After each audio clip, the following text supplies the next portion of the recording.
we have with us a big man. I always called him a big man, Dr. Kaza, who is trainer of trainers, master of trainers, is a man who is widely traveled, known world over. We have worked together for almost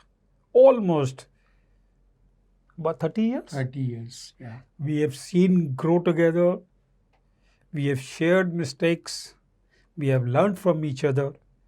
Today I'm going to request Dr. Kaza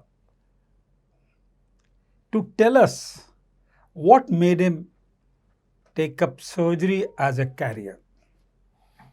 Thank you, Dr. Kakkar, and himself a luminary. He is very humble about whatever he says, but he's himself luminary, an outstanding endocrine surgeon. Come to think about it, what is it that we think when we want to start out as a surgical resident? First, I suppose some dreams. Those dreams may have been there from your childhood, and so you want to fulfill them. Maybe you've read about some famous surgeons, or you are inspired by some. So first is the dream, and next is the desire, and that desire is to excel in whatever it is that you want to take up. For example, it may be a specialty, it may be neuro for somebody, it may be cardiac surgery for somebody, whatever. So there is a dream, there is a desire. And third is, of course, to find a man who will fulfill that desire. You are willing to work very hard in order to fulfill that desire.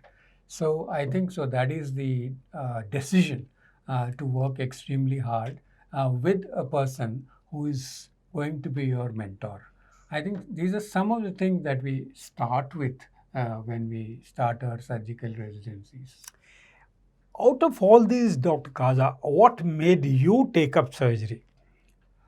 For me, I think it's the dream. It started with Harvey Cushing and started with Penn. The neurology and neurosurgery, I used to read the books and how they started that specialty. So the dream was big.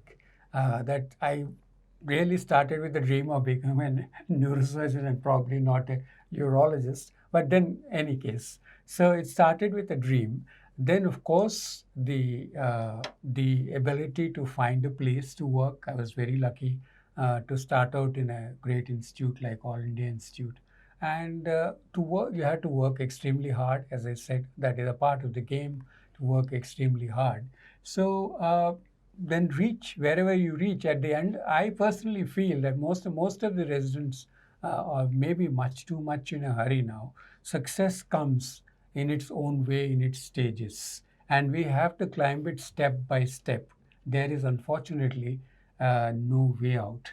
It has to be climbed step by step. If you miss out a step, you will get to that step when you are coming down. So it's impossible to miss a step. I think that is what happened to me. Yeah.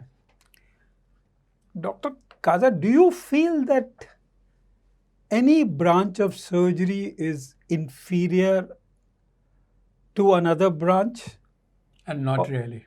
Or you think cardiac surgery and neurosurgery are the ultimate? The other surgeries people look down upon? Is that true? No, I don't think there's any justification to that. Ultimately, you have to listen to the call of your heart, not necessarily cardiac surgery. You have to listen to the call of your heart, because each of us has some kind of an innate ability in a particular subject. This is something we all feel when we actually start working. We all come to know, okay, here I am at home. I am like a fish in water. Some of us have that feeling, and that's your subject. It does not matter whether it is cardiac surgery or one of the things which I propagated all through my life, the no scalpel vasectomy. Very small. Everybody thinks vasectomy is very small, but then it appealed to me. It's part of the width of the subject, the fact that it is dedicated to the nation, the sheer elegance and simplicity of the subject. All these things come into play when we make our decision. I don't think that anything is worse than or less than any other thing. As a matter of fact, this is probably this is probably something which should not be encouraged. This kind of thought process. I fully agree with you. I shouldn't be telling it, but I'll tell you a story. One of my colleague, he branched off to do a cardiothoracic surgery. And we happened to meet after a decade or so. And he asked me, Arun, what are you doing? I said, I'm a general surgeon, does everything, endocrine, hepatobiliary. One of his statements, which I'll never forget, is he says, man, I earn much more in one surgical procedure what you earn in a month. I'm a cardiac surgeon. If I do a one cardiac bypass,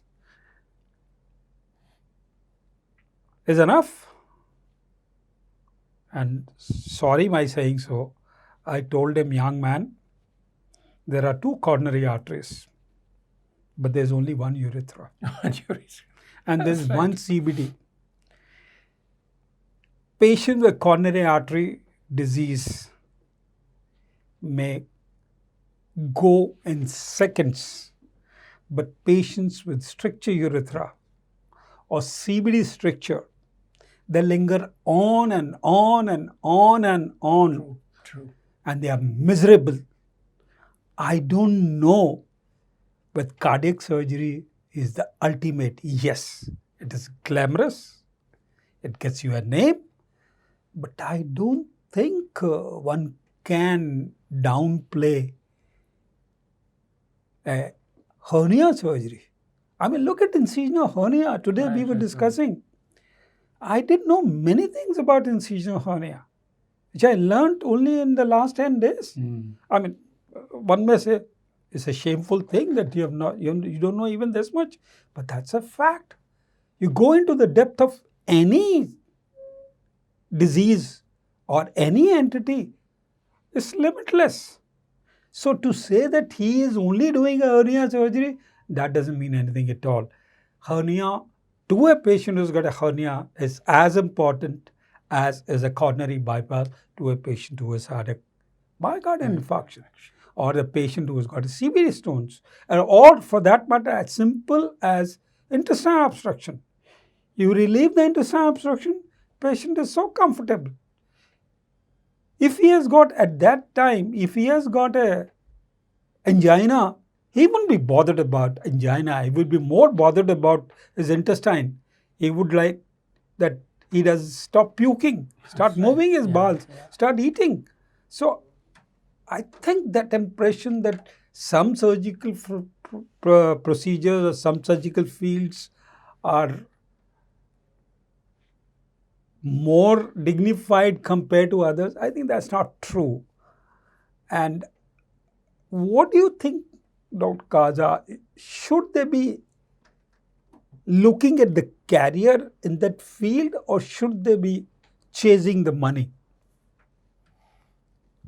Well, I always, even today, I tell many of my postgraduates, because all of us go through this difficulty in choosing the career that we want to pursue, and I always give them an analogy. I said, just think of getting married to a wrong woman. You have to live with that person all your life. So just because she is beautiful, she is rich, or she is famous, if you get married to a woman, imagine you get stuck with that woman for the rest of your life. And this is worse. Profession is worse because you really can't change. If you're a urologist, you can't become a neurosurgeon. And if you're a neurosurgeon, you can't become a cardiac surgeon. It is worse than marriage. At least in marriage, you can get divorced. So this is the reason choosing a profession and choosing a career should be your feeling about the subject, as I said, that innate feel, and what your heart tells you. Do not go by what your mind is telling you, that this is going to give you more money, bigger name, or whatever, the other considerations. This is the way I look at it, actually. Yeah, the message is that, like today's, you pick up the subject depending upon counseling. If this is not available, this is available, I'll take it up. Right. That's not right. If you have a passion for dermatology, if you have a passion for urology, if you have a passion for infective diseases, please take it. Don't feel that you got this, so you take it up. I got it. No, you should have a passion for that subject, and don't chase the money. Money will automatically come. That's If you true. do well in your career, if you are honest to the profession, you are passionate about it, money will follow you. To say that at the beginning of your career and the very first 1 month you get 6 figures, well, that may not be always possible. It's nice if you get it. Money is important, but money is not everything. Uh, as Dr. Kaza was saying, that profession is like getting married to a lady. Well, in America, they divorce also very quickly, but they change their subjects also. They do migrate. They go from urology to cardiothoracic surgery. Suddenly, it comes into his mind, look, I'm done enough with it. I'm going to want to do. To this, I'll give an example. One of our teacher, he was doing his master's in physics from Boston. And as a part of his course of master's, he was taken to a hospital and he saw ECG machine. He got so much fascinated that after finishing his master's in physics, he took over medicine as a career. And he was one of the most brilliant physicians I have ever met. He was a physician to our first Prime Minister of this country. But believe you, what a mind that fellow was. Oh, he just got fascinated by the machine and he says, okay, enough of physics, I'll go to the medicine. So that is where the passion is. Do whatever you want to do, but do it with passion.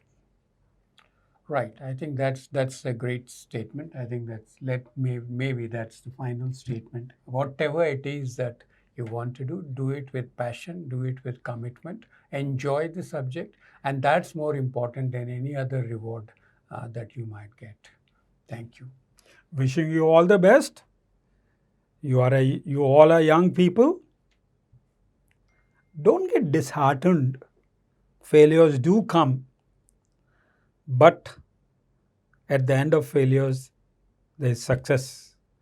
And there's no limit to, you can go, sky is a limit. So please don't get disheartened in the initial phases. Just pursue your profession sincerely, passionately. You will do well in your life. We have our best wishes to you people. If we can be of any use to you, you are most welcome anytime, anywhere. With that, Dr. Kaza and myself, we convey our best wishes to you. Thank you.